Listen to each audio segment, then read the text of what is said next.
ಬೇಗೂರಿನಲ್ಲಿ ಜನತೆಗೆ ನಿತ್ಯ ನರಕ ಮಳೆಗಾಲ ಬಂದ್ಬಿಟ್ರೆ ಯಾಕೆ ಅಂತ ನೋಡಿದ್ರೆ ಅಲ್ಲಿ ಪ್ರವಾಹ ಬಂದಾಗ ನದಿ ದಾಟೋದಕ್ಕೆ ಬೋಟ್ ಬಳಕೆ ಮಾಡಬೇಕಾಗತ್ತೆ. ಸ್ವಲ್ಪ ಯಾಮಾರಿದ್ರು ಕೂಡ ಯಮಪುರಿಗೆ ಹೋಗೋದು ಖಚಿತ ಅನ್ನೋಷ್ಟರ ಮಟ್ಟಿಗೆ ಬೋಟ್ನಲ್ಲೇ ಹೋಗ್ಬೇಕಾಗತ್ತೆ. ಅದು ಶಾಲೆ ಮಕ್ಕಳಿರ್ಲಿ ವೃದ್ಧರಿರ್ಲಿ.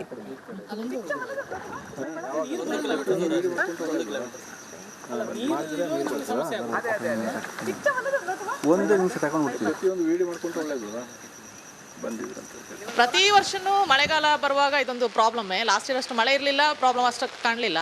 ಬಟ್ ಈ ವರ್ಷ ತುಂಬ ಮಳೆ ಜಾಸ್ತಿನೇ.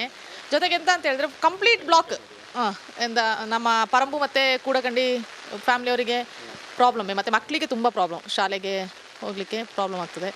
ಮತ್ತು ವಯಸ್ಸಾದವರಿಗೆ ಸಡನ್ ಏನಾದರೂ ಹೆಲ್ತ್ ಇಶ್ಯೂಸ್ ಬಂದರೆ ಆಗ ಸಹ ತುಂಬ ಪ್ರಾಬ್ಲಮ್ ಅವರಿಗೆ ಆಗ್ತದೆ. ಸರ್ ನಮ್ಮದು ಮಗುವಿಗೆ ಹುಷಾರಿಲ್ಲ. ಇವತ್ತು ನಾವು ಹಾಸ್ಪಿಟ್ಲಿಗೆ ಹೋಗಿ ಬಂದಿದ್ದು.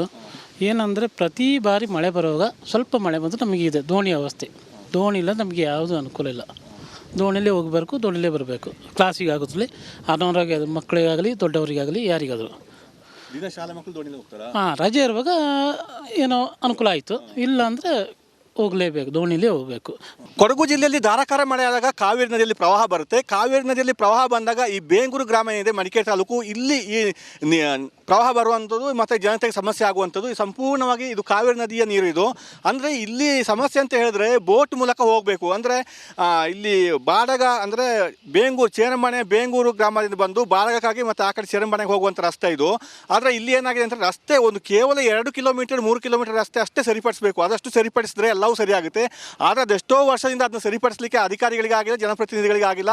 ಈ ಬೋಟ್ ಮೂಲಕ ಇವರು ಸಾಗುವಂಥದ್ದು. ಶಾಲೆಗೆ ಮಕ್ಕಳು ಹೋಗ್ತಾರೆ, ಈ ವಯಸ್ಸಾದವರು ಹೋಗ್ತಾರೆ, ಮತ್ತು ಏನಾದರೂ ಕಾಯಿಲೆ ಬಿದ್ದವ್ರನ್ನ ಕರ್ಕೊಂಡು ಹೋಗ್ತಾರೆ.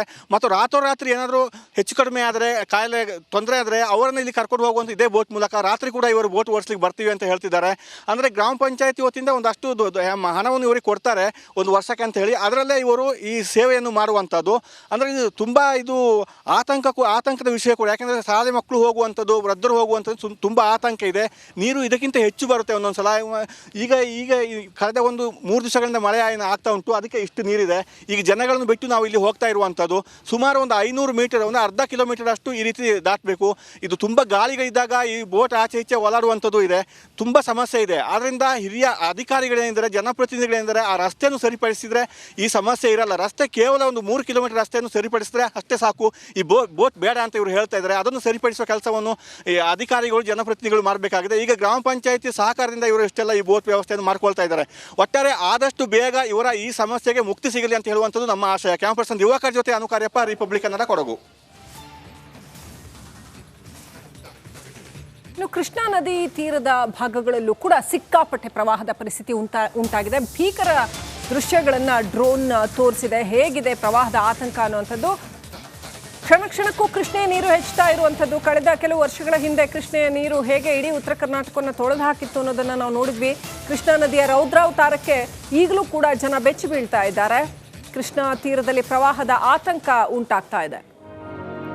ಚಿಕ್ಕೋಡಿ ಯಾವ ರೀತಿಯಲ್ಲಿ ಕಾಣಿಸ್ತಾ ಇದೆ ಅಂತ ಸಂಪೂರ್ಣ ಜಲಾವೃತ ಆಗಿದೆ. ಇನ್ನೇನು ಪೂರ್ತಿ ನೀರು ಬಂದು ಮನೆ ಮಠ ಮುಳುಗಿ ಜನಗಳು ಆಲ್ರೆಡಿ ಪರದಾಡ್ತಾ ಇದ್ದಾರೆ. ಈ ಪರದಾಟ ತೀರಾ ಅತಿರೇಕಕ್ಕೆ ಹೋಗುವವರೆಗೂ ಬಿಡ್ತಾರಾ, ಅಥವಾ ಈ ಜನಗಳನ್ನ ಸ್ಥಳಾಂತರ ಮಾಡುವಂಥದ್ದಿರ್ಬೋದು, ಈಗಲೇ ರೆಸ್ಕ್ಯೂ ಆಪರೇಷನ್ಸ್ ಮಾಡುವಂಥದ್ದಿರ್ಬೋದು, ಅಥವಾ ಅದಕ್ಕೆ ಮುನ್ನೆಚ್ಚರಿಕಾ ಕ್ರಮಗಳನ್ನ ಕೈಗೊಳ್ಳುವಂಥದ್ದು, ಇಂಥದ್ದನ್ನು ರಾಜ್ಯ ಸರ್ಕಾರ ಯುದ್ಧೋಪಾದಿಯಲ್ಲಿ ಮಾಡತ್ತಾ ಇಲ್ವಾ, ಅಥವಾ ಇದೇ ಹಗರಣಗಳ ಸುಳಿಯಲ್ಲಿ ಸಿಕ್ಕಾಕೊಂಡು ಗಲಾಟೆ ಮಾಡ್ತಾ ಇರ್ತಾರ? ನೋಡಿ ಹೇಗೆ ಕಾಣ್ತಾ ಇದೆ, ಎಷ್ಟು ದೊಡ್ಡ ಪ್ರಮಾಣದಲ್ಲಿ ನೀರು ತುಂಬಿಕೊಂಡ್ಬಿಟ್ಟಿದೆ. ಅಲ್ಲಿ ಹಸಿರಿಗಿಂತ ಜಾಸ್ತಿ, ನೆಲಕ್ಕಿಂತ ಜಾಸ್ತಿ ನೀರೇ ಕಾಣ್ತಾ ಇದೆ. ಎಲ್ಲಿ ನೋಡಿದ್ರೂ ನೀರಿನ ಮಧ್ಯೆ ಎಲ್ಲೋ ಒಂದು ಅಲ್ಪ ಸ್ವಲ್ಪ ಹಸಿರು ಕಾಣ್ತಾ ಇದೆ ಅನ್ನೋಂಥ ಪರಿಸ್ಥಿತಿ. ಇದು ಡ್ರೋನ್ನಲ್ಲಿ ಸರಿಯಾಗಿರೋ ಕೃಷ್ಣಾ ನದಿ ಭಾಗದ ದೃಶ್ಯಗಳು. ಜೈಲಲ್ಲಿ ಫ್ರೀ ಬರ್ಡ್ ಆಗಿದ್ದಾರಾ? ಯಾಕಂತಂದ್ರೆ ಬೇರೆ ಬೇರೆ ಬ್ಯಾರಕ್ಗೂ ಕೂಡ ಓಡಾಟ ಮಾಡ್ತಾ ಇದ್ದಾರೆ ಅನ್ನೋಂಥ ಅಪ್ಡೇಟ್ ಬರ್ತಾ ಇದೆ. ಬೇರೆ ಖೈದಿಗಳನ್ನು ಕೂಡ ಏನಾದರೂ ವಿಸಿಟ್ ಮಾಡಿದ್ದಾರಾ?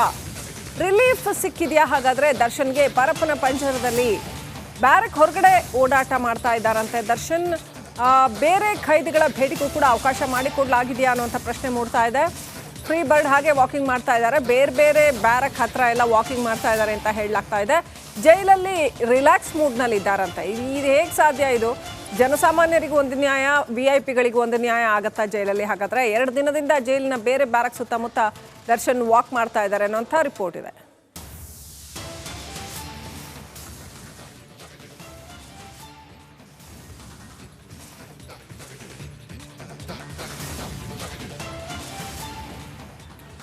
ಮೂಡಾ ಹಗರಣದ ವಿರುದ್ಧ ಬಿಜೆಪಿ ಪಾದಯಾತ್ರೆಗೆ ಪ್ಲಾನ್ ಮಾಡಿದೆ. ಪಾದಯಾತ್ರೆ ಬಗ್ಗೆ ಬಿಜೆಪಿ ಮುಖಂಡರಲ್ಲೇ ಈಗ ಅಪಸ್ವರ ಕೇಳಿ ಬರ್ತಾ ಇದೆ. ಸಿದ್ದರಾಮಯ್ಯ ಒಬ್ಬರನ್ನೇ ಟಾರ್ಗೆಟ್ ಮಾಡಬೇಡಿ ಅಂತ ಕೆಲವರು ಹೇಳ್ತಾ ಇದ್ದಾರಂತೆ. ವಿಜಯಪುರದಲ್ಲಿ ಶಾಸಕ ಬಸವನಗೌಡ ಯತ್ನಾಳ್ ಈ ಹೇಳಿಕೆಯನ್ನು ಕೊಟ್ಟಿದ್ದಾರೆ ಅಂತ ಹೇಳಲಾಗ್ತಾ ಇದೆ. ಪಕ್ಷದ ಮುಖಂಡರ ವಿರುದ್ಧವೂ ಯತ್ನಾಳ್ ಅಸಮಾಧಾನ ವ್ಯಕ್ತಪಡಿಸಿದ್ದಾರೆ. ಹಗರಣದ ಬಗ್ಗೆ CBI ತನಿಖೆಗೂ ಕೂಡ ಯತ್ನಾಳ್ ಆಗ್ರಹಿಸಿದ್ದಾರೆ ಅಂತ ಹೇಳಲಾಗಿದೆ. ಇದು ಕೇವಲ ಸಿದ್ದರಾಮಯ್ಯ ವಿರುದ್ಧದ ಹೋರಾಟವಲ್ಲ ಅನ್ನೋದು ಯತ್ನಾಳ್ ಅಭಿಮತ. ಬರೀ ಸಿದ್ದರಾಮಯ್ಯನವ್ರನ್ನ ವಿಧಾನಸಭೆಯಲ್ಲಿ ಅದೇ ಹೇಳಿದೆ, ಸಿದ್ದರಾಮಯ್ಯನವ್ರು ಒಬ್ಬರನ್ನೇ ಟಾರ್ಗೆಟ್ ಮಾಡಬೇಡಿ. ಇವತ್ತು ನಮ್ಮ ವಿಜಯೇಂದ್ರ ಹೇಳ್ತಾರೆ ನಾವು ಸಿದ್ದರಾಮಯ್ಯರ ವಿರುದ್ಧ ಹೋರಾಟ ಅಲ್ಲ ಅಂತ, ಕಾಂಗ್ರೆಸ್ ವಿರುದ್ಧ ಹೋರಾಟ ಅಂತ. ಸಿದ್ದರಾಮಯ್ಯ ಅಂದ್ರೆ ಯಾರೇನು ಬೇರೆ ಅದಾರೇನ್ರಿ? ಅವ್ರೇನು BJP ಅವ್ರದಾರೇನು? ಹಂಗಲ್ಲ, ಸುಮ್ಮನೆ ಇಂಥದ್ದು ಎಲ್ಲೇನೂ ಮಾತಾಡಲೇ ಇಲ್ಲ. ಅಭಿನಂದನೆ ಸಲ್ಲಿಸ್ತಾರೆ. ಇದಕ್ಕೆ ನಾಗೇಂದ್ರನ ರಾಜೀನಾಮೆ ತೊಗೊಂಡಿದ್ದಕ್ಕೆ ನಾ ಹೇಳಿದೆ ನನ್ನ ಭಾಷಣದಲ್ಲಿ, ನಾಗೇಂದ್ರ ಮತ್ತು ವಾಲ್ಮೀಕಿ ನಿಗಮದ ಅಧ್ಯಕ್ಷರನ್ನ ನೀವು ಸಚಿವ ಸಂಪುಟದಿಂದ ಕಿತ್ತೆ ಹಾಕಬೇಕಾಗಿತ್ತು. ಅಂದರೆ ನಿಜವಾದಂಥ ಸಿದ್ದರಾಮಯ್ಯ ಅಂತ ಗುರ್ತಾಗ್ತಿತ್ತು. ಅದಕ್ಕೆ ನಾನು ಹೇಳ್ತಾ ಇದ್ದೀನಿ, ಇದು ಎಲ್ಲ ತನಿಖೆ CBIದಿಂದ ಮಾತ್ರ ಸಾಧ್ಯ. ಎಲ್ಲ ಪಾರ್ಟಿಯವರ ಆರೋಪನ ಕಾಂಗ್ರೆಸ್ನವ್ರು ಮಾಡ್ತಾರಲ್ಲ.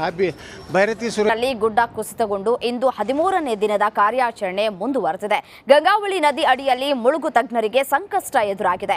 ಕಾರ್ಯಾಚರಣೆ ವೇಳೆ ಮುಳುಗು ತಜ್ಞ ಈಶ್ವರ್ ಮಲ್ಪೆ ಅವರು ಆಪತ್ತಿಗೆ ಸಿಲುಕಿದ್ರು. ಈ ಬಗ್ಗೆ ರಿಪಬ್ಲಿಕ್ ಕನ್ನಡದ ಜೊತೆ ಈಶ್ವರ್ ಮಲ್ಪೆ ಅವರು ಎಕ್ಸ್ಕ್ಲೂಸಿವ್ ಆಗಿ ಮಾಹಿತಿಯನ್ನ ಹಂಚಿಕೊಂಡಿದ್ದಾರೆ. ಗಂಟೆಗೆ ಶುರು ಮಾಡಿದ್ದೆ, 11:30 ಆಗ್ಬೋದು. ನಮಗೊಂದು 4 ಪಾಯಿಂಟ್ ತೋರಿಸಿದ್ದಾರೆ. 4 ಪಾಯಿಂಟಲ್ಲಿ ಇದೆ ಅಂತ ಇಸ್ರೋದವರು, ಮತ್ತು ಅಲ್ಲಿಂದ ಏನು GPS ಇದೆ ಅಲ್ಲೇ ಇದೆ ಅಂತ ಹೇಳಿ ಪಾಯಿಂಟ್ ಹಾಕಿದ್ದಾರೆ. ಆ 4 ಪಾಯಿಂಟಲ್ಲಿ 3 ಪಾಯಿಂಟ್ ನಾವು ನಿನ್ನೆನೇ ಹುಡುಕಾಡಿದ್ದೇವೆ. ನಿನ್ನೆ ಹುಡುಕಾಡಲಿಕ್ಕೆ ಅಂದರೆ ಅಷ್ಟು ಸುಲಭ ಅಲ್ಲ. ಯಾಕೆಂದ್ರೆ ನೀರಿನ ಪ್ರೆಷರ್ ಇದೆ, ನೀರಿನ ಕತ್ತಲೆ ಅವರಿಸಿದ ನೀರು ಆಳದಲ್ಲಿ ಕುಲುಷಿತವಾಗಿದೆ. ನೀರು ಅಷ್ಟು ಕಪ್ಪಾಗಿದೆ, ನೀರು ಆಳದಲ್ಲಿ ತೋರೋದಿಲ್ಲ. ಅದಲ್ಲದೆ ತುಂಬ ಕಷ್ಟಕರವಾದ ನಿನ್ನೆ ಮಾಡುವಾಗ. ನಿನ್ನೆ ನಾವು 11 ಗಂಟೆ ಮಹಾರಾಷ್ಟ್ರ ಪಶ್ಚಿಮ ಘಟ್ಟದಲ್ಲಿ ಧಾರಾಕಾರ ಮಳೆಯಾಗ್ತಾ ಇದ್ದು ಗೋಕಾಕ್ ತಾಲೂಕಿನ ಚಿಗಡೊಳ್ಳಿ ಗ್ರಾಮ ಸಂಪೂರ್ಣವಾಗಿ ಜಲಾವೃತವಾಗಿದೆ. ಮಹಾ ಮಳೆಗೆ ಸರ್ಕಾರಿ ಶಾಲೆಗೆ ನೀರು ನುಗ್ಗಿ ಶಾಲೆಯಲ್ಲಿದ್ದ ದಾಖಲಾತಿಗಳೆಲ್ಲವೂ ಕೂಡ ನದಿಯಲ್ಲಿ ತೇಲಿ ಹೋಗಿವೆ. ತಮ್ಮ ದಾಖಲಾತಿ ಕಾಪಾಡಿಕೊಳ್ಳುವುದಕ್ಕೆ ಮಕ್ಕಳು ಪೋಷಕರು ಪರದಾಡುವಂತಾಗಿದೆ. ಮೆಳವಂಕಿಯಲ್ಲಿರುವ ಪ್ರಾಥಮಿಕ ಶಾಲೆಯಲ್ಲಿ ಮನೆ ಸೂರು ಕಳೆದುಕೊಂಡ ಸಂತ್ರಸ್ತರಿಗೆ ಆಶ್ರಯವನ್ನ ನೀಡಲಾಗಿತ್ತು. ಕಾಳಜಿ ಕೇಂದ್ರದಲ್ಲಿ ಕಂದಮ್ಮಗಳ ಆಕ್ರಂದನ ಮುಗಿಲು ಮುಟ್ಟಿದೆ. ನಮ್ಗೆ 5-6 ವರ್ಷ ಆತ್ರಿ ಹಿಂಗಾಗೈತ್ರಿ. ವರ್ಷ ರೀ, ಮತ್ತು ವರ್ಷ ಹಿಂಗಾರು ಸರಿ ಅನ್ಸಂಗಿಲ್ಲ ನಮ್ಗೆ. ಎಲ್ಲರೂ ಗೋರ್ಮೆಂಟ್ ಎಲ್ಲರೂ ಹೋಗಿ ನಮಗೆ ಸಹಾಯ ಕೊಟ್ರೆ ಅಂದ್ರೆ ಎಲ್ಲರೂ ಗುಡ್ದಾರ ಕಡೆ ಇರ್ತೀವಿ ನಾವು. ಮಕ್ಕಳು ಮರಿ ಎಲ್ಲ ಕಟ್ಕೊಂಡು ಬೀದಿಗೆ ಬಂದಂಗೆ ಬೀದಿಗೆ ಬಂದ್ರಿ ನಾವು ಹಾದ್ಯಾಗನಾರ. ಈಗ ಏನು ಮಾಡೋದ್ರಿ? ಈಗ